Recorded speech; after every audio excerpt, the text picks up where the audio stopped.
დილამშვიდობისა. ყოველდღიურ რეალობაში უამრავი ფაქტი ხდება, ზოგი გვახსოვს, ზოგი არ გვახსოვს, მაგრამ ნებისმიერი დედა დამეთანხმება, რომ ჩვენი ცხოვრების ყველაზე მძაფრ შთაბეჭდილებებს შორის არის ფაქტი, როგორ შევიტყვეთ ორსულობის შესახებ. პირადად მე მინდა ვაღიარო, რომ სწორედ ასეთ მძაფრ შთაბეჭდილებებს განეკუთვნება პირველი ინფორმაცია ჩემი შვილების შესახებ და უნდა მივესალმოთ თეას. დილამშვიდობისა, თეა. მაყურებელმა შეიძლება არ იცის, მაგრამ შენი ორსულობის ფაქტი ძალიან სასიხარულო აღმოჩნდა არა მარტო შენთვის, არამედ ჩვენთვის, ყველასათვის და რატომ მოდი 1-2 სიტყვით აუხსენი მაყურებელს, რატომ არის ასეთი მნიშვნელოვანი ამ ორსულობის დადგენა? ძალიან მნიშვნელოვანია ყველა ქალბატონისთვის ალბათ, მაგრამ ჩემთვის განსაკუთრებით, იმიტომ რომ ეს იყო 7 წლიანი მოლოდინის შემდეგ, მაშინ როცა პრაქტიკულად იმედი აღარ იყო და მარტივი ტესტის სახით მე და ჩემო მეუღლემ შევიტყვეთ, რომ კი ჩვენი ოცნება ახდა. და ამგვარ ისტორიებს მოვისმენთ დღეს, რაც მთავარია გვეყოლება სტუმარი, რომელსაც ჩვენზე გაცილებით ბევრი ამგვარი ისტორია მოусმენია და ვიდრე ამ საკითხებზე ვისაუბრებთ, უნდა გაგახსენოთ, რომ ჩვენ ყოველდღიურად ვსაუბრობთ იმიტომ ჯანმრთელობაზე, რომ ჩვენს ოჯახებში, ჩვენ საზოგადოებაში დამკვიდრდეს ჯანსაღი ცხოვრების წესი და ჩვენი ვიქტორინაც სწორედ ამას ემსახურება. თეა, გავახსენოთ მაყურებელს ვიქტორინა. მიხარია, რომ შემიძლია ახალ სეზონზე დავიწყოთ უკვე ვიქტორინა და შეგახსენებთ, რომ თქვენ მთელი კვირის განმავლობაში ისმენთ ვიქტორინის პირობებს იმისათვის, რომ კვირის ბოლოს ამომწურავი პასუხი გასცეთ ჩვენ შეკითხვებს და მიიღოთ ჩვენგან საჩუქარი იმის ხაზგასასმელად, რომ ჩვენ ვუფრთხილდებით არა მხოლოდ ადამიანის ჯანმრთელობას, არამედ გარემოს. ამაში გვეხმარება ნაჭრის ჩანთა პროდუქტებისთვის, მინის ბოთლი ნებისმიერი ტიპის სითხისთვის და სიახლე ამ სეზონზე ხის კოვზი. თუ რატომ არის ეს მნიშვნელოვანი, ამის შესახებ პარასკევს უფრო დეტალურად. ერთად მოვისმინოთ ვიქტორინის პირობა.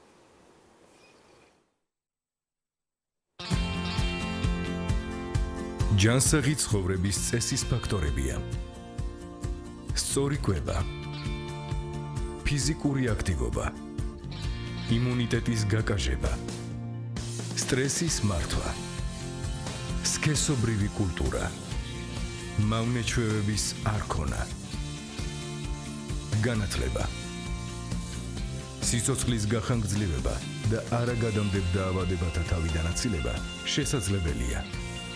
სწორი კვებით, რეგულარული ფიზიკური აქტივობით, თამბაქოზე უარის თქმით. აირჩიე ჯანსაღი ცხოვრების წესი, პირადი ექიმის რჩევით. ჯანსაღი ცხოვრების წესი პირადი ექიმის რჩევით. რასაკვირველია, თუ თქვენ ყოველდღიურად უსმენთ ჩვენს გადაცემას, ეს თქვენი ცხოვრების განუყოფელი ნაწილია, თუმცა ჩვენ დღეს ორსულობის დადგენაზე ვსაუბრობთ ჩვენ სტუმართან ერთად, რომელიც გახლავთ მეანგინეკოლოგი, ეკოსკოპისტი ბატონი ლადო კახაძე. დილამშვიდობისა, ბატონ ლადო. დილამშვიდობის მივესალმები ჩემს მსმენელს და მაყურებელს. ძალიან გვიხარია თქვენი სტუმრობა, მით უფრო რომ თქვენ არაერთი ორსულობის მახარებელი აღმოჩნდით, ძალიან ბევრი ოჯახის ისტორია შეიცვალა ამ ფაქტით, მაგრამ ჩვენ ძალიან საქმიანად უნდა დავიწყოთ. როდესაც ვლაპარაკობთ ორსულობის დადგენაზე. ორსულობისათვის ძალიან ბევრი ობიექტური ნიშანი არსებობს, რომელთაც აფასებს ექიმი. მაგრამ შეიძლება თუ არა ქალის სუბიექტური შეგრძნება. აი აქედან დავიწყოთ, რა კი ორსულობა მაინც უნდა ვაღიაროთ, ოჯახისთვისაც მნიშვნელოვანია, საზოგადოებისთვისაც მნიშვნელოვანია, მაგრამ ქალისთვის განსაკუთრებულია. ამიტომ ქალის სუბიექტურ შეგრძნებას ითვალისწინებს თუ არა ექიმი. პირველ ყოვლისა მოგესალმები და მივესალმები ამ სტილს გადაცემების, შესანიშნავი გადაცემებია, რომელიც პოპულარულ ენაზე ძალიან მარტივად, ძალიან მისაწვდომად მიდის იმ ადამიანებთან, რომელიც პოტენციურად შემდეგ თავის თავზე განიცდიან ყველა იმ ემოციას და იმ პრაქტიკულ ჩვევებს, იმ უნარჩვევებს ითვისებენ, რომელიც თვითონ გამოიყენებენ. ეხლა მე არ შემიძლია რომ თეას არ მიულოცო შესანიშნავი ჯილდო უფლისა, სიყვარულის დაგვირგვინება და კიდევ ერთხელ სანამ იმ კითხვაზე გადავიდოდე, ერთი რამე აქვე თავში აღვნიშნო, რომ ძალიან გთხოვთ სულ ყველას, ექიმებს განსაკუთრებით, პირველივე წელს არდაურსულობის შემთხვევაში უშვილობას მოახსენებ ძალიან გთხოვთ, დამთგუნველია. აი მე 7 წელიწადია. დიახაც მეცნიერება ამბობს, რომ 6-წლიანი ვადა ეს არის ის პერიოდი, როდესაც შეიძლება იყოს ბევრი შეფერხებები, როგორც მენტალური ხასიათი, შეიძლება იყოს ემოციური, შეიძლება შეწყობის პროცესი იყოს და ეს გადალახვადია და აუცილებლად ქალს ნუ დათრგუნავთ ძალიან გთხოვთ და კაცსაც ნუ დათრგუნავთ, თუ იმას ობიექტური მართლა შესაბამისი მიზეზი წინაპირობად არ გააჩნია. დიახაც, აი ჯილდო, რამხელა ჯილდო არის უფლისმიერი სიცოცხლის განგრძობისათვის დედის სხეული მოამზადოს. ან დედის სხეულ გამოტარებულმა მამისა და დედის სიყვარულის შედეგად ნაშობი ადამიანი მოევლინება სიკეთისათვის და სიცოცხლის გასაგრძელებლად. რას გრძნობს ქალი? გაიღვიძა ქალმა, ვერდეს და რაღაცა არ აღიქვა ის გარემო ისეთნაირად. რაღაც სუნიარესია მომნა რაღაცა. რაღაც თავის თავს რო შეხედა, თავის თავი რაღაც ანკრინობით და აღმატებულობით ხარეში შეხედა თავის თავს. გადაეზარა რაღაცა, ესმით რაღაცა არ მოუნდა რაღაცა წამოდგომა იმ მომენტში. იფიქრა რა მოხდა? აქვე მინდა აღვნიშნო, რომ მენარხედან, ანუ ქალთა წესის გამოჩენიდან კლიმაკტერული პერიოდის დადგომამდე, ანუ მენოპაუზამდე ეს არის ობიექტურად თავი იყო 13-დან 45 წლამდე. შეიძლება პლუს-მინუს წლები იყოს და ამას მელე უკვე სხვა გადაცემებს შეიძლება მიუძღვნათ, რომ ქალს აქვს 4-ჯერ შანსი, 4-ჯერ რომ დაორსულდეს, 4-ჯერ. ეს ლიმინირებული თარიღია. ის რაოდენობა არის. და თუ ის წყვილი მომლოდინე სიყვარულის ასეთი ფორმით დაგვირგვინების, უცბად გაიელოს. ორსულად ხო არა ვარ, იმიტომ რომ დედისგან იცის ესა, მეგობრისგან უფროსი მეგობრისგან. ვიღაცა რომ შენ თუ გუნებ განწყობა შეგეცვალა აი გარკვეული პერიოდის დროს, პირველად იფიქრე ამაზე. ეს ხო არ არის. მეორე მომენტია კიდევ ისეთი, რომელიც თვალსაჩინოა ძალიან და ქალთა წესმა დააგვიანა. ქალთა წესმა დააგვიანა გადაცდენა. გადაცდენა პირდაპირ, ხეთ მინდა აქვე აღვნიშნოთ. ცალსახად არის ორსულობა. არა, ეხლა მინდა ვთქვა, რომ არის არაპირდაპირ ნიშნები, არის ლაბორატორიული ნიშნები და არის უკვე ინსტრუმენტული ნიშნები, რომ ეს დიფერენცირება სრულად მოხდეს და ამას ჩვენ ახლა გავივლით ძალიან სხარტად და ძალიან მალე. აი მაგალითად ქალთა წესის ალაგება პირდაპირ ორსულობას არ ნიშნავს. იცით რატომ? სტრესის დროს შეიძლება ქალთა წესმა უგანოს და დააგვიანოს. მაგალითი მოვიყენოთ საკონცენტრაციო მალაგებში ქალების დიდ რაოდენობაში შიშისა და ალიმერა იქ ქალთა წესის საერთოდ ალაგებული ქონდა. ეს ანიშნავდა ორსულობას პირდაპირ ნიშნად. შეიძლება დიდი სტრესი გადაიტანოს ადამიანმა და ეს არ შეიძლება. ან მოწამვლა მოხდეს ძალიან ძლიერი ეს უძღოდოს და ქალთა წესი კიდევ ერთხელ ვამბობ, ეს არის საინტერესო ორგანიზმი ასულის შესანიშნავად აწყობილი არის როგორ არის პირდაპირ და უკავშირებით ტვინი ქერქი, ქერქეშა კვანძები, ჰიპოთალამუსი, ბაზისებური ფორმაცია, ჰიპოფიზის წინასშუაწილი, ფარისებური ჯირკვალი, თირკმელზედა ჯირკვალი, საკვერცხე, საშვილოსნო. ხო ხედავთ როგორი ოქტავა არის. ეს უკვე ეს 9 კომპონენტიანი და აი აქ პირდაპირ და უკავშირებით დარღვევა შეიძლება ქალთა წესი დააგვიანოს. ამიტომ ესეც არ შეიძლება პირდაპირ ნიშნად. და გარეგანი ნიშნები მკერდი შეიძლება დაევეროს ქალს, სენი გაუჩნდეს, სენი რძის წინამორბედი. ანუ გამონადენი გაუჩნდეს ქალს, რომელსაც თვითონ ვერ მიხვდება. სისველი და ვფიქრობთ, რა სისველია ეს? თვითონ ვერ ხდება ჯერ. მე იმას შეეკითხება, დედა იქნება, ბები იქნება და მოკლედ ასეთი ვითარებებითაც გზნობს ამ წინაპირობას შეიძლება ჩაითვალოს. მე უნდა გადავინაცვლო ერთი წუთით, უნდა გადავინაცვლო ჩვენს აფთიაქში, სადაც ჩვენ გვაქვს ლაბორატორიული ტესტები. და მე მინდა რომ ეს იყოს საბაბი იმისათვის რომ ვილაპარაკოთ კიდევ ერთ საკითხზე. კიდევ ერთი კომპონენტი უნდა შემოვაშველო ახლა ჩვენ სტუდიას. ეს არის ქალბატონებისათვის კარგად ნაცნობი ტესტები. ბატონ ლადო, მოდით ამ საკითხებზე ვისაუბროთ. ანუ ყველასათვის ხელმისაწვდომია ასეთი ტიპის ტესტები და ქალბატონებს, რომელთაც ამ ნიშნების მერე, რაც თქვენ აღწერეთ, გაუჩნდათ ეჭვი, აქვთ საშუალება შეიძინონ და ჩაიტარონ ელემენტარული გამოკვლევა ბინის პირობებში. სანდოა ეს ყველაფერი. როგორ გამარტივდა, ხო ხედავთ? ჩვენ დროს ეხლა მე როდესაც ვიწყებდი კათედრაზე მუშაობას ახლა და მე დიდებული გამზელები მყავდნენ მიხეილ გიგინეშვილს ვახშენებ ხშირად, იმიტომ რომ მთელი ჩემი მიხეილ სამსონიძე გიგინეშვილი, რომელიც ჩემ ჩამოყალიბებაში მამის როლს ასრულებდა, როგორც მეცნიერების ჩემი წინამძღოლი და გამზდელი და ჩამოყალიბებელი. დიახ, აი ჩვენ ვიცოდით და მეცნიერები მაიცის, რომ ორსულობის დროს ძალიან დიდი ძვრები ხდება ქალის ორგანიზმში. ანუ მთლიანად იშლება ჰორმონალური ბალანსი. ეს ხო სადღაც უნდა აისახოს. მეცნიერებმა იცოდნენ, რომ უკვალოდ არაფერი არ ქრება და ამას ეხა ასეთ ტესტებამდე მოსვლას, იმიტომ რომ ის კომპონენტები და ინგრედიენტები შარჭი, რომელიც ცვლილებებს განიცდის და ამისი აღნუსვა უნდა მოხდეს რომელიღაც ინსტრუმენტული საშუალებით და ლაბორატორიული საშუალებით, მაი ეს დადასტურებად იმისა რომ ორსულობა არის თუ არა, ამას უნდა აშოი ჩონდეკი გალი მაინენი ბაღახზე აკეთებდით ამას და ბაღახის მერე რანარიდი უნდა ყოფილიყო შესაბამისი ბაღახი რომ მას ის კესის უნდა ყოფილიყო რომ მე იმას გაუშვდნენ მუცელს მის საკვერცხეში ნახავდნენ მოხდა თუ არა გესმით რამდენი რამ უძღოდა აი ამ მესტიურ მიწებას და ეხლა როდესაც ვიცით რომ ჰორმონალური სფეროში ცვლილებები არის და ბიოლოგიურად აქტიური ჰორმონები წინაპლანზე უნდა წამოვიდნენ იცით რომ განაყოფიერების მერე ეხლა კვერცხუჯედი ხშირად მწიფდება სკდება და ის უკვალოდ ჩაივლის მაგრამ განაყოფიერების შემთხვევაში ეს ყვითელი სხეული დაიწყებს ფუნქციონირებას და ის თავის ფუნქციას დაკარგავს ხოლო როდესაც პლაცენტაცია ანუ ახალი ორგანო შემოვა დედასა და ნაყოფს შორის და ყვითელი სხეული დათმობს თავის პოზიციებს აი ზუსტად იმ პერიოდში როდესაც იმ განაყოფიერებულ კვერცხუჯებს მორულა სტადიამდე ეხლა მე არ მინდა გავართულო ანუ ის იყოფა 2-4 მრავლად და ბევრი უჯრედებისაგან შემდგარი ერთი საინტერესო ბირთვი ესე სფერო გადავარდება დედის საშვილოსო ზღუში და ჩაინერგება მის იმ რბილობში ენდომეტრიუმში მომზადებულ ამისათვის და ამ დროს ეს ყველაფერი თანამდებია იმ ჰორმონების მეოხებით რომელიც ამას გზამკვლევის დროს უსრულებს და რამე არ მოუვიდეს ეს უნდა ქალის ორგანიზმი უნდა მთლიანად გადაეწოს დიახაც მოხდება ამისი გამოკვლევა ნახავენ შეხედავენ და იქ ახლა მე მარტივად ვლაპარაკობ მე არ მინდა გავართულო ეს ერთი ჯვარი ორი ჯვარი ხშირად ერთი ხაზი ორი ხაზი ამოვენ და დიახაც მკვეთრად გამოხატული ორი ხაზის უკვე დადასტურება არის ეს არის აი სადაა შეცდომები სადაო ახლა მოდით მივიდეთ მაყურებელს უპასუხოთ გველოდება ბატონო და მე სად არის სადაო სიტუაციები ის გავარჩიოთ დილამშვიდობისა გისმენთ დილამშვიდობის ალბათანო მარი მოგესალმებით ბატონო ლადო ექიმთან მაქვს შეკითხვა 24 წლის ვარ სტუდენტი და შემთხვევით აღმოვაჩინე რომ გულზე მაქვს მიტრალური სარკმლის პროლაპსი 5 მილიმეტრი თანდართული უჰაერობით მაგრამ როგორც ექიმი მეუბნება ეს უჰაერობა არ არის გამოწვეული გულის მიერ უფრო შეიძლება იყოს ნევროზული ხასიათის გადავამოწმე ნევროლოგებთან და სავარაუდო დიაგნოზი არის ნევროზი მაინტერესებს აი ამ გულზე ამ დიაგნოზით რამდენად რეკომენდირებულია ჩემთვის ორსულობა და რა რისკებთან არის დაკავშირებული მშობიარობა რადგანაც ფობიაც დამერთოთ ან ორსულობის ჩემი ფიზიოლოგიური მდგომარეობიდან გამომდინარე და ძალიან ახლო მომავალში ვაპირებ დაოჯახებას. დიდი მადლობა პასუხისთვის, წინასწარ სხვა ღვთისმშობლობა ხარავდეთ ღვთისმშობელი გილოს. იცოცხლე, ძალიან დიდი მადლობა.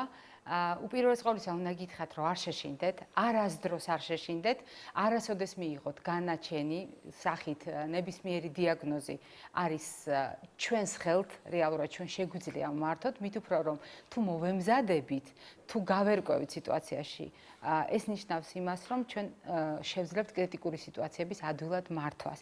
მიტრალური სარკმლის უკმარისობა. მოდით მაყურებელს უთხრათ, ჩვენ გული გვაქვს ბევრი ნაწილისაგან შემდგარი და აი ამ ნაწილებს შორის არის მარტივად რომ ვთქვათ რამდენიმე კარი.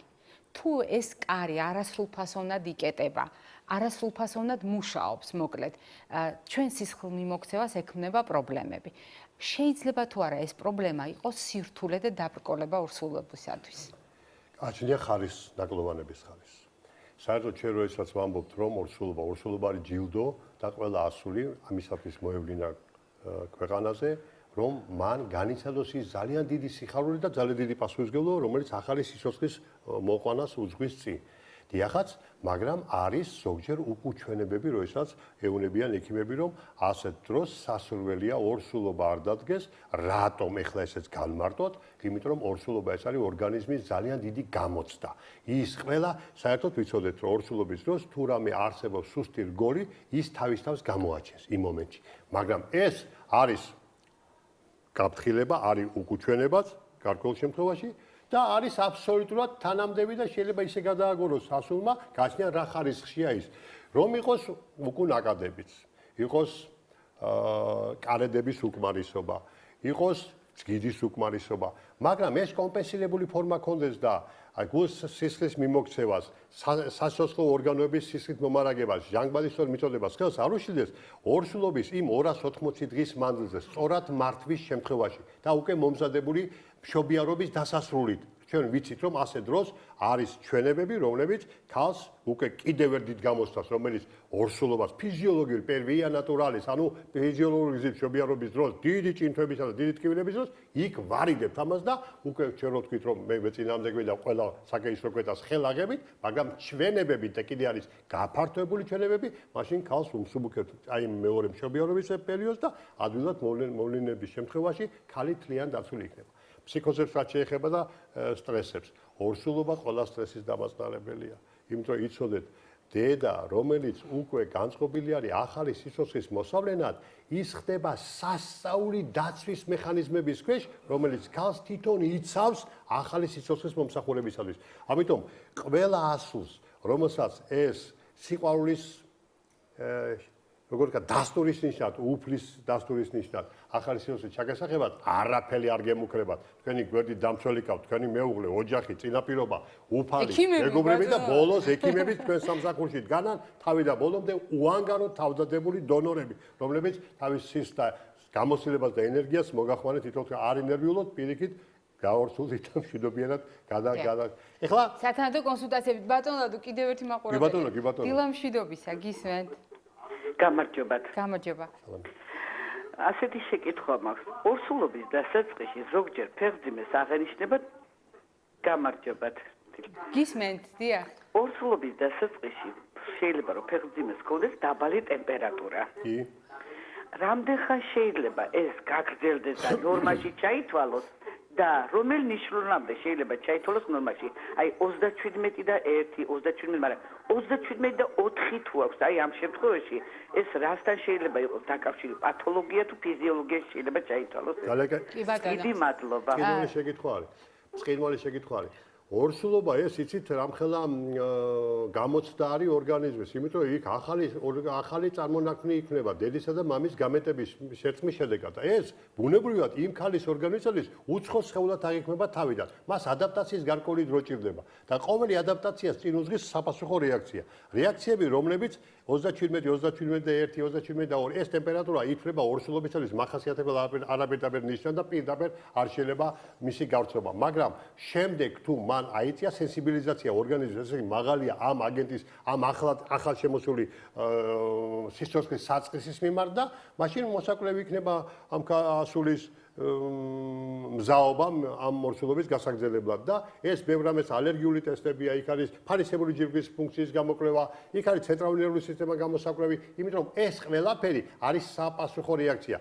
უამრავი იმუნური ჯარისკაცები იბადებიან და მე პოპულარული რაზეობა აბჯარს აისხამენ იმ სიცოცხლის დასაცავად და იქ თუ რაიმე ისეთი აგენტია დამაბრკოლებელი დედასა და ახალ სიცოცხლეს შორის ეს იმუნური სისტემა ამაზე რეაგირებს და ეს არის ძალიან კარგი რომ რეაგირებს აწეული მжებელობა ორსულობის დროს ბევრ ყურადღებას ამახვილებინებს თვითონ საკუთრივ ორსულკაცას და მის ირგვლივმყოფებს და განსაკუთრებით ექიმებს რომელთაც იციან სად რა როგორ ჩერდება მაგრამ ხშირია როდესაც ქალს დაორსულებამდე კიდევ ერთხელ ყველაფრის საჭიროა მომზადება. მომზადება სინუსის განათლება, აი პირველი ეს არის საგანმანათლებლო სისტემა. ყველა ასულმა უნდა უწყოდეს ის ყველაფერი, როგორ უნდა მოხდეს ფიზიოლოგიურად ორსულობის დადგომა და როგორ უნდა იყოს ორგანიზმის ზად. აი ქრონიკული გაიმონიტების, ფრონტიტების, უამრავი ქრონიკული პროცესის დროს, რომლის ფონზე შეიძლება მოხდეს ორსულობა, ეს პროცესი შეიძლება გაამწვავოს და ტემპერატურა შეიძლება ამის დამადასტურებელი ერთ-ერთი რეაქციაც იყოს. ცხვირის გიდის გამონდება უამრავი რამ არის, რომ თიროიდიტები და ჩვენ კიდევ ერთხელ მინდა ხამამაღლა განვაცხადო, რომ სოფლიოს ახალი გამოწვევის წინაშე და სოფლიო ახალი გამოწვევის წინაშე დგას ფარისებური ჯირკვალთან დაკავშირებით. თუ წალკე ენდემური კერები არსებობდნენ სუსტი ფარისებური ჯირკვლებით და ერთი რამეც მინდა აღვნიშნო, ნაყოფს 15 კვირამდე საკუთარი ფარისებური ჯირკვალი ჯერ დიფერენცირებული არ არის და ხმარობს დედის ფარისებური ჯირკვის ენერგიას და პოტენციალს და თუ დედას თავად უჭერს ფარისებური ჯირკვალში და სისუსტეები აღენიშნება, მაშინ დეფიციტის შემთხვევაში, ან მის პათოლოგიის შემთხვევაში ეს ყველაფერი ნაყოფში აისახება. ბატონო, ძალიან ბევრი კარგი რამ უნდა უთხრათ დღეს ჩვენ ქალბატონებს, ამიტომ მოდით გავმიჯნოთ ერთმანეთისაგან. აი ეს ტესტები, რომელმაც შეიძლება შეგვიყვანოს შეცდომაში და პირობითად ლაბორატორიული კვლევები. რა არსებითი განსხვავებაა, რა სანდოობა აქვს თქვათ ლაბორატორიულ კვლევას იმ მარტივ ტესტებთან შედარებით, რომელსაც საყოფო ცხოვრებულ პირობებში გამოიყენებს ქალბატონი. მოდი ვთქვათ, ნებისმიერი ტესტი, ნებისმიერი ლაბორატორიული კვლევა შეიძლება ცდომილებას იძლეოდეს და ეს ცდომილება არის 1-3% ფარგლებში. რატომ ამბობ ახლა ამას? თვითონ მისი ვადები, დაცული ვადები, როდის არის შემოსული, ისევე როგორც ზოგჯერ არის ქიმიურ ლაბორატორიებში და ლაბორატორიული კვლევის დროს არის მთელი ბუფერული სუბსტანციები, რომელიც მუდმივ განახლებას საჭიროებს, გარკვეულ ტემპერატურას საჭიროებს, გარკვეულ შუქის დაცემას საჭიროებს და ამის ცვეთის შემდეგ და არაგათვალისწინებისა და სათანადო მოულოდნელობის შემთხვევაში ცდომილება ტექნიკურ ხასიათს შეიძლება მოგვატყუოს. მე უნდა დაგისვათ კონკრეტული კითხვა. შეიძლება თუ არა, რომ ტესტი იყოს უარყოფითი და ქალბატონი იყოს ორსული, ეს ცნობილია. მაგრამ შეიძლება თუ არა ისეთი შემთხვევა, როდესაც ტესტი დადებითია და ქალბატონი არ არის ორსულად. ეხლა ასეთ შემთხვევაში არის ასეთი შემთხვევაც, მაგრამ უმეტესწილად ტესტის დადების შემთხვევაში უნდა სადღაც ვეძებოთ ორსულობა. ანუ გადავამოწმოთ. მოდით გადავამოწმოთ, რას ვაკეთებთ ლაბორატორიულად? ეხლა ჩვენ მოდით ყველაზე სწორი გზა ვირჩიოთ. კი ბატონო. ყველაზე მოკლე გზა, რომ ვიყო ყველაზე. ტესტმა, ეხლა რატომ მინდა ვთქვა, ორსულობა თავისთავად არის სერიოზული პროცესი, მაგრამ შეიძლება ორსულობა დადგა, მაგრამ საშუალო ზღურში არ არის ორსულობა. გესმით რა საქმე? შეიძლება მილში გაჩერდა ორსულობა. და ტესტი მაინც დადებითი. ტესტი დადებითი იქნება. საშუალოსაც ყელშია ორსულობა, დადებითი იქნება. მუცლის ზღურშია ორსულობა, ანუ განაყოფილებული კვერცხუჯრედი არ წავიდა და მილის აბორტი მოხდა და გადმოვარდა მუცლის ზღურში. არის ორსულობა გრძელდება, მაგრამ ჩანასახვანი პარკი არ არის საშუალო ზღურში. აი შემოვიდა ის მეთოდი, რომელსაც ქვია ულტრაბგერტი დიაგნოსტიკა. ანუ აქ აუცილებელი პირობა არის, რომ ტესტის გადამოწმების ყველაზე მოკლე გზა არის ულტრაბგერტი დიაგნოსტიკის. აი აქ გავჩერდეთ ბატონო ლადო, თეასმი და მოусმინო, იმიტომ რომ ძალიან მნიშვნელოვანია ფიზიკური აქტივობა. თქვენ ყოველთვის, როდესაც ქალბატონებს ხვდებით დიაგნოსტიკის პროცესში, ურჩევთ ხოლმე, რომ ცხოვრების წესი გაითვალისწინონ და მოერგონ იმ მდგომარეობას, რომელიც აქვს და თეა თავის მხრივ როგორც ექიმი ურჩევს ხოლმე ფიზიკური აქტივობა მოარგონ ცხოვრების წესს. დიახ, ყველა ქალბატონი, რომელიც გეგმავს ორსულობას, კარგი იქნება თუ წინარე პერიოდში იქნება ფიზიკურად აქტიური, იმიტომ რომ ერთის მხრივ ეს იქნება პრეტესტი, ანუ წინარე გამოცდა ორსულობისთვის, თუ ფიზიკურ დატვირთვას ორგანიზმი იტანს კარგად, ეს იმას ნიშნავს, რომ ალბათ ორსულობასაც უკეთესად აიტანს. ხა დღეს მე მინდა ვისაუბრო იმაზე, რომ საუკეთესო ვარჯიში ყოველთვის არის გამძლეობაზე, ანუ სეირნობა. უბრალოდ, როდესაც ჩვენ ვიცით, რომ ორსულობა დადგა, გარკვეული კორექტივები უნდა შევიტანოთ ამ ყველაფერში. იმისთვის, რომ კარგად ვივარჯიშოთ, ჩვენ გვჭირდება ტანისამოსი. რა თქმა უნდა, მორგებული. ამიტომ ჩვენ საყვარელ მოტკეცილ, მჭიდრო, ხელოვნური ქსოვილისგან დამზადებულ სამოსზე დროებით ვამბობთ უარს. ბატონო, ხომ ეთანხმებით? ეთანხმები რა საქმეა? შემდეგი საფეხური, ანუ ორსულობის დასაწყისში, ჩვენ შეგვიძლია გამოვიყენოთ ტანისამოსი, რომელიც არის შედარებით დრეკადი, ანუ არ შემოგვიჭერს, დიახ, იმისთვის, რომ სისხლის მიმოქცევა არ გაუარესდეს. მაგრამ ორსულობის ვადების ზრდასთან ერთად აუცილებელია, რომ ჩვენ ყურადღება მივაქციოთ ორ ძირითად კომპონენტს. პირველი, ქსოვილი, რომელთაც თქვენ სეირნობთ, ვარჯიშობთ, მუშაობთ და ასე შემდეგ, უნდა იყოს ბუნებრივი და მას უნდა გქონდეს აი ესეთი დამხმარე საშუალება იმისთვის, რომ ზეწოლა მინიმუმამდე იყოს დაყვანილი, იმიტომ რომ ხანდახან ორსულობის გარკვეულ ვადებზე თქვენ იმიანი გირჩევთ, რომ გამოიყენოთ დამჭერი ქამარი, ამიტომ ორმაგი ზეწოლა არანაირად არ გვაწყობს.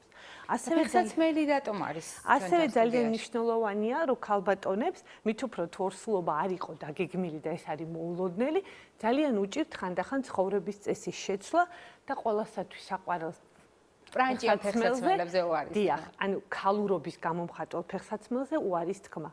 აუცილებელია, რომ ქუსლებიდან ჩამოვიდეთ, იმიტომ რომ რყევა და მენჯის დახრილობის კუთხე ძალიან მნიშვნელოვანია თქვენი მომავალი ბავშვის. ამასაც ეთანხმებით. გასაგებია პირდაპირ და საერთოდ ცხოვრობ მაღალქუსლიანზე ნურავი ნუიული, დიდხანს. არა ორსულეს, დიდხანს, თორე ისე ძალიან გრაციულია, ძალიან ლამაზია, ყველაფერი, მაგრამ დიდხანს ნუილი. ჩამოვიდეთ მაღალი ქუსლიანი ფეხსაცმელიდან ისეთ ფეხსაცმელზე, რომელიც ძალიან მჭიდრო არ იქნება, იმიტომ რომ ქალბატონებისთვის არის დამახასიათებელი ქვედა კიდურების შეშუპება, მაგრამ მნიშვნელოვანია, რომ ყურადღება მივაქციოთ ლანჩას. რაც უფრო შემაღლებული და სპორტული აგებულების იქნება თქვენი ფეხსაცმელი, მით უფრო რბილი იქნება თქვენი სიარული და მით უფრო უსაფრთხო იქნება ეს თქვენი ნაყოფისთვის. ამიტომ მიუხედავად იმისა, რომ თქვენ სამსახურში გაქვთ მკაცრი დრესკოდი, გაქვთ ჩვევა რო იაროთ მაღალ ქუსლებზე, მოდით ცოტა ხანი ამაზე ვთქვათ უღად და გადავიდეთ მოხერხებულ ტანსაცმელზე. და ბატონმა ლადომ ბრძანა შესანიშნავი რჩევებია. თქვენც აძლევთ ხოლმე ამ ჩემს. თქვენ დაგესესხეთ ახლა ბატონო ლადო. მით უფრო რომ ჩვენ ახლა უნდა მოვისმინოთ ერთი ისტორია, სადაც ქალბატონმა შემთხვევით აღმოაჩინა ორსულობა და შემდეგ ძალიან საინტერესო ბლოკით დაგიბრუნდებით.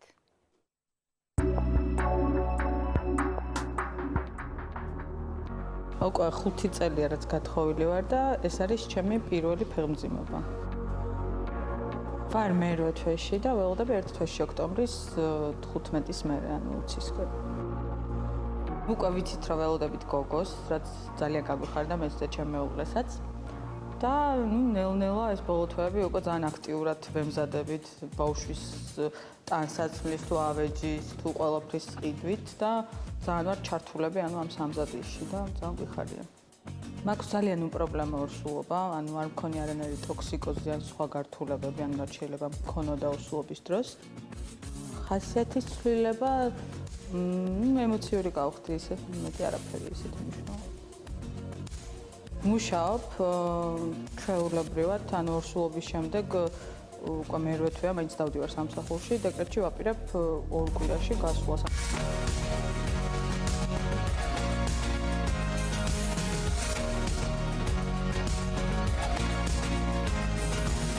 პირველ წლებში უფრო მქონდა მოლოდინი, ანუ რომ დავრჩებოდი ორსულად. მაგრამ რადგანაც არ მოხდა ესე, ანუ მალე არ დავრჩი, წავედით მე როგორც ხდება ექიმთან და არაერთხელ და ექიმები გვეუბნებოდნენ, რომ ყველაფერი კარგად გქონდა, ანუ არაფერი პრობლემა არ ქონდა. შესაბამისად მე დავანებეთ ამ ექიმებთან სიარულსაც თავი. პირველ წლებში უფრო აქტიურად ვიყენებდი ამ მოსულობის ტესტს, მაგრამ მე ამასაც დავანებეთ თავი, ანუ აღარ გამომიყენებია. და შემდეგ ანუ ამ ორსულობაზე ისე აღმოჩნდა, რომ გავიკეთე ტესტი და აღმოვჩნდი ორსულად. პირველი ემოცია, ანუ მოგატყუებთ, რომ გითხრათ, სიხარული იყო თქო, იმიტომ რომ ძალიან დავიბენი მართლა, პირველ რიგში შემეშინდა და ანუ არ ვიცოდი რა იქნებოდა შემდგომში. მივხვდი, რომ ანუ ძალიან შეიცვლებოდა ყველაფერი.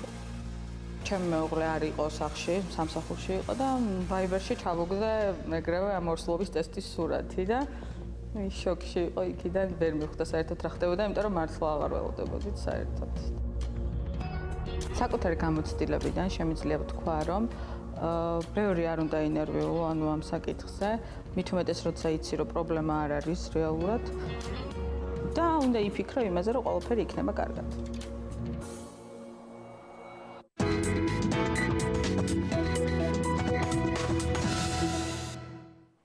ჩვენ დავბრუნდით შემდეგი ბლოკით, რა თქმა უნდა, თქვენ მსგავსი არაერთი ისტორია მოგისმენიათ, როდესაც ადამიანები განსაკუთრებით ქალბატონები ყვებიან შემთხვევით აღმოჩენილ ორსულობებზე, მაგრამ დღეს ჩვენ ასეთი შემთხვევა არ გვაქვს სტუდიაში, იმიტომ რომ ბატონი ლადო კახაძე ჩვენს ორსულ თანაწამყვანთან ერთად მუშაობს და მოგვიყვება რა უნდა დავინახოთ მაშინ, როდესაც ყველაფერი კარგად არის და როდესაც ვაფასებთ ორსულობას. ასე არ არის ბატონ ლადო?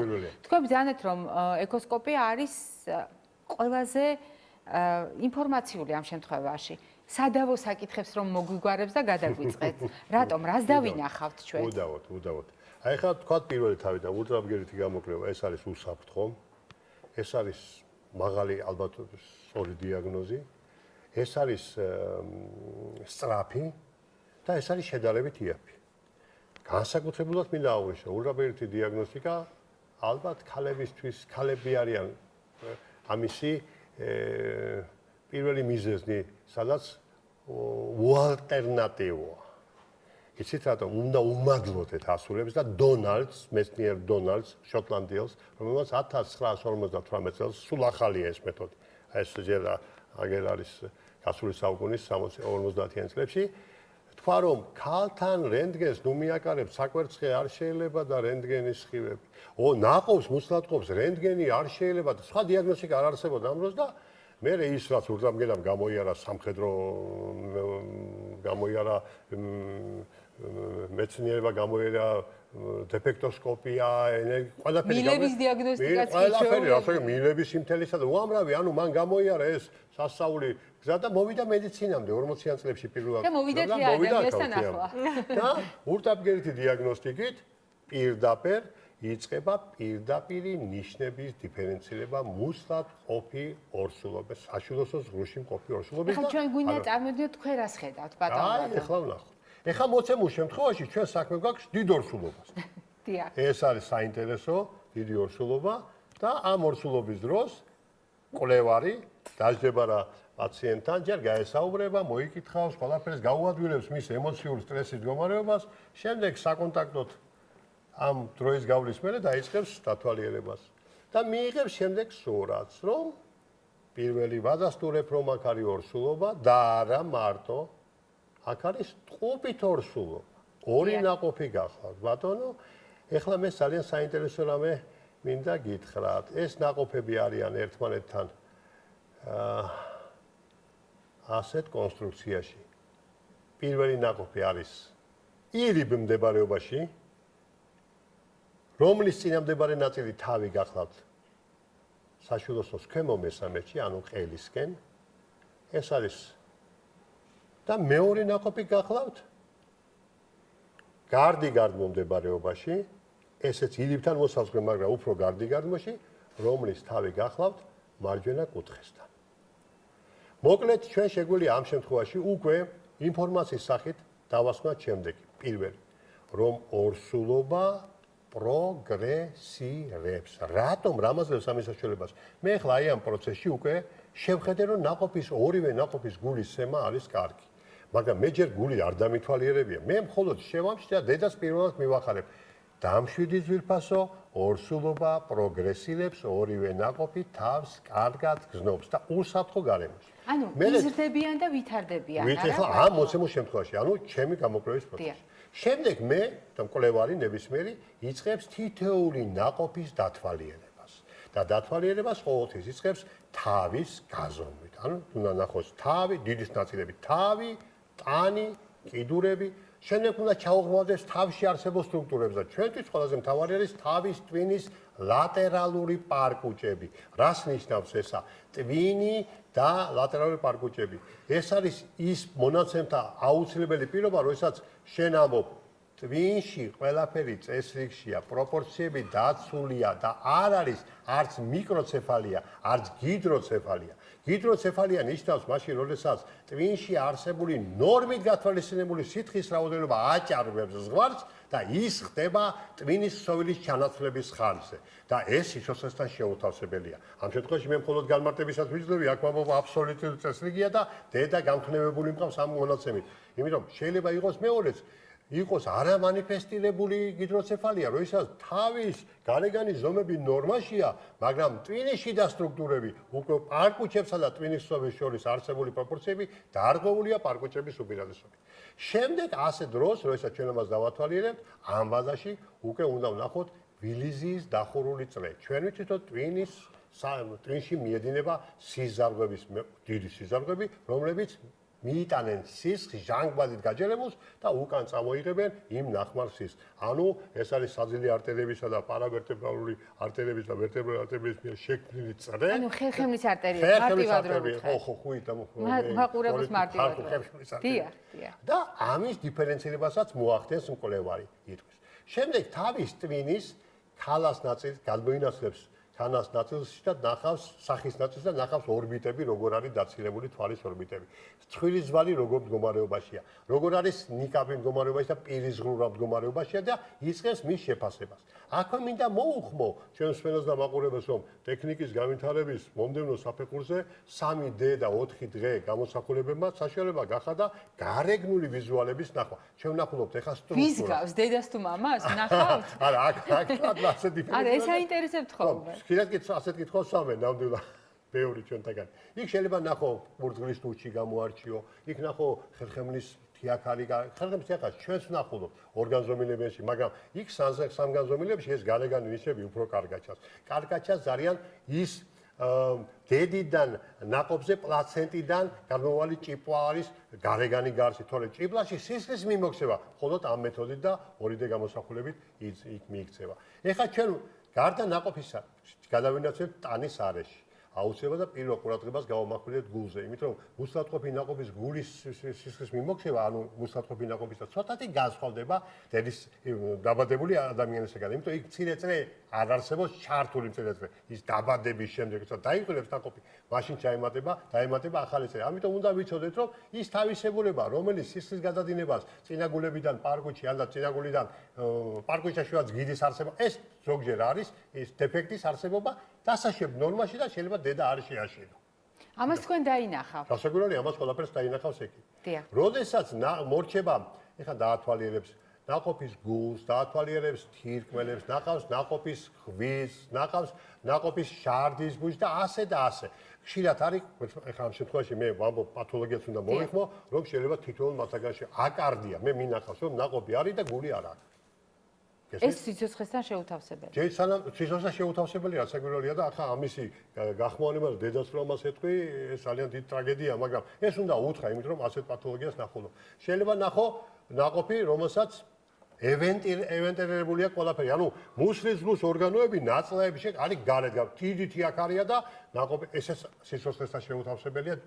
მცირე ვენტილაცია ოპერაციით სრულ გასწორდება, მაგრამ დიდი ვენტილაციის დროს ეს სიცოცხლესთან შეუთავსებელია. ეხლა რა კარგია, უკვე ორივე პარკოს ის ნახულობ წინაგულებს, როგორსა ორკარე და სამკარე სარკმელებს, რომელიც ძალიან კარგად ატარებს ის იმ დასაშვები მიმართულებით, როგორც უნდა იყოს მუსლათყოფი ნაყოფისათვის. მოგე დიდი სიხარული გვაქვს სტუდიაში. ძალიან საინტერესო ორგანოა პლაცენტა. აქ არ შეიძლება რა ვაღნიშნო, დედასა და ნაყოფს შორის ახალი დიდი სისტემა, რომელიც ესა ორგანო, რომელიც არის სრულიად გამეცადინებული ნაყოფის დაცვაზე. ანუ თუ დედას რაიმე შეიძლება შემთხვევაში პლაცენტა არის, რომელიც იცავს ნაყოფს და პლაცენტის ნაადრევი მომწიფება, ან პლაცენტის გადამწიფება, ან პლაცენტის აშლევება და უამრავი პათოლოგიები ზუსტად ულტრაბგერითი დიაგნოსტიკის დროს ხდება ისეთი ხილული, რომ დაისახება შემდგომი ღონისძიებები და თავარი პლაცენტის მიმაგრება. ჩვენ ვამბობთ საკეისრო კვეთა ხო ვამბობთ როგორი ვაბებს, მაგრამ თუ ულტრაბგერითი დიაგნოსტიკის სპეციალისტი 32 კვირის ზემოთ, უკვე ვეღარ მოაქვს კონტრაქცია, რეტრაქციით უკვე ვეღარ გაიწელება საშილოსოს კუნთები ისე რომ პლაცენტა წინ წაიმძღარო და აიტანო ზემოთ და ნახეს რომ პლაცენტის ქსოვილი მთლიანად ფარავს საშილოსოს ყელის შიგნით და ზედაპირს, ან არის ძალიან ახლოს კიდესთან და ვერ მოასწრებს ის მიგრირებას ზემოთ ზედაპირთან წინა ზედაპირზე, მაშინ უკვე დედა მიიღებს დასკვნას, სადაც წერია პლაცენტის წინამდებარეობა ძახილის ნიშანი და მეანისათვის, რომელმაც ეს ორსულობა უნდა დაამთავროს საკეისრო კვეთით, რამე თუ გადარჩეს დედისა და ნაყოფის სიცოცხლე. ეს ყველაფერი არის ამ შესანიშნავი მეთოდის მეოხებით და მე მინდა კიდევ ერთხელ მადლობა უთხრა ყველა იმ ადამიანს, ვინც ამ მეთოდის სრულყოფაში მის დანერგვაში მიიღო მონაწილეობა. ჩვენ თქვენ უნდა გითხრათ მადლობა, მაგრამ ჯერ არ გემშვიდობებით, მაყურებელს აქვს საშუალება ნახოს ახლა სიახლის ბლოკი და ჩვენ შემდეგ დასკვნით ბლოკში შევხვდებით ერთმანეთს.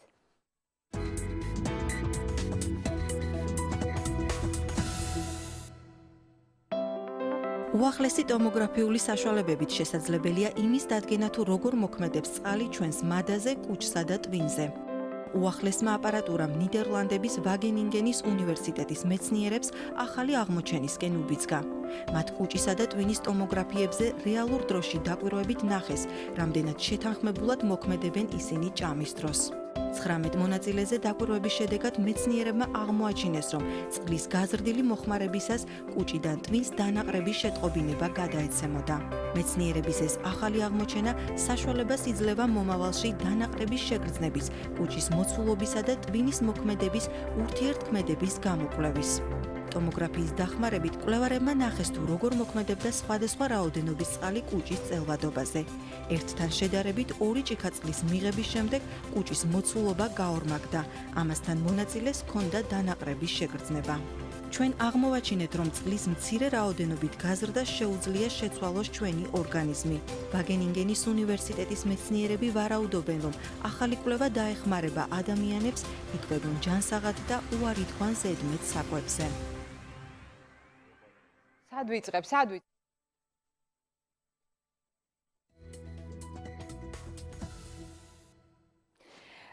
ჩვენ კიდევ ერთი რეკომენდაცია გვაქვს ორსული ქალბატონებისათვის, ვისაც უკვე დაუდგინდა ორსულობა, ბატონი ლადო აუცილებლად დამეთანხმება. ჯანმრთელობის მსოფლიო ორგანიზაციის მიერ აღიარებული რეკომენდაციების შესაბამისად არსებობს სისტემა ჩემი თებში. ჩვენ ამაზე ყოველწლიურად საუბრობთ, თქვენ გახსოვთ, ჩემთვის როგორც ნუტრიციოლოგისთვის ეს სისტემა ძალიან მნიშვნელოვანია. შეგახსენებთ, ამ თებშის პრინციპი გულისხმობს 50% 50%-ზე გადანაწილებული შემდეგნაირად. 50%-ს ქმნის ბოსტნეულის და ხილის თანაფარდობა 3-2-თან, ანუ 30% 20%-თან. და ცილისა და მარცვლეულის თანაფარდობა ამ შემთხვევაში მარცვლეულის სასარგებლოდ 30% 20%-თან. და ყოველდღიურ რაციონში აუცილებლად არის ისეთი პროდუქტი, როგორიც არის რძის ნაწარმი. ეს ასაკისგან დამოუკიდებლად, მაგრამ ორსულების შემთხვევაში ცილაზე მოთხოვნილება სულ ცოტა 1.5-ჯერ იზრდება. ეს ნიშნავს, რომ ჩვენ განსაკუთრებული ყურადღება უნდა დავუთმოთ რძის ნაწარმს და თებში შეიძლება შემდეგნაირად დავაკომპლექტოთ მხოლოდ და მხოლოდ იმის გამო, რომ ნებისმიერ ორსულს დიდი რაოდენობით ჭირდება B9 ვიტამინი, ანუ ფოლიუმის მჟავა. ბატონ ლადო, უამრავი ხარვეზი და განსაკუთრებით ნერვული მილის განვითარების დეფექტი შეიძლება ავიცილოთ თავიდან. მოდით მარტივად წარმოვიდგინოთ თებში, სადაც მხოლოდ დახატულია ეს სქემები. მე თქვენ ერთ მაგალითს მოგიყვანთ. თუ თქვენ მაგალითად სალათის ფოთოლს მოათავსებთ ბოსტნეულის ზონაში, ამავე ზონაში მოათავსებთ ბროკოლს. ასეთ შემთხვევაში თქვენ გექნება ძალიან კარგი ნაკრები, მაგრამ აქვე შეგიძლიათ გამოიყენოთ ის პანახი, რომელიც მდიდარია აგრეთვე მცენარეული ცილით და დიდი რაოდენობით რკინაა მასში. შეიძლება გამოვიყენოთ ხილის ზონაში კივი, ლიმონი, ციტრუსები. ცილის ზონაში არ არის აუცილებელი მარტო ღვიძლი გამოვიყენოთ, თუმცა ის არაჩვეულებრივია. შეიძლება ლობიო გამოიყენოთ. ცილის ზონაში შეიძლება გამოიყენოთ აგრეთვე ნიგოზი და თხილი, არ დაგავიწყდეთ პური მარცვლეული ზონაში და მაშინ თქვენ მართლაც გექნებათ თებში, რომელიც ძალიან სასარგებლოა თქვენი ჯანმრთელობისათვის, მას შემდეგ რაც ორსულობა დადგა. ბატონ ლადო, ძალიან დიდი მადლობა ჩვენთან სტუმრობისთვის. ნაყოფი ჯანმრთელობისთვისაც. ძალიან დიდი მადლობა ჩვენთან სტუმრობისთვის. მაყურებელს შევახსენებთ, დღეს ჩვენ ვცადეთ საუბარი თემაზე, ორსულობის დადგენა და ჩვენ სტუმართან ერთად, რომელიც გახლავთ მეან გინეკოლოგი, ეკოსკოპისტი ბატონი ლადო კახაძე, ვცადეთ აგვეხსნათ, რაში მდგომარეობს სხვადასხვა მეთოდის უპირატესობა და სანდოობა. ჩვენ ხვალ შევხვდებით ერთმანეთს, ნახვამდის დღეგრძელობას გისურვებთ.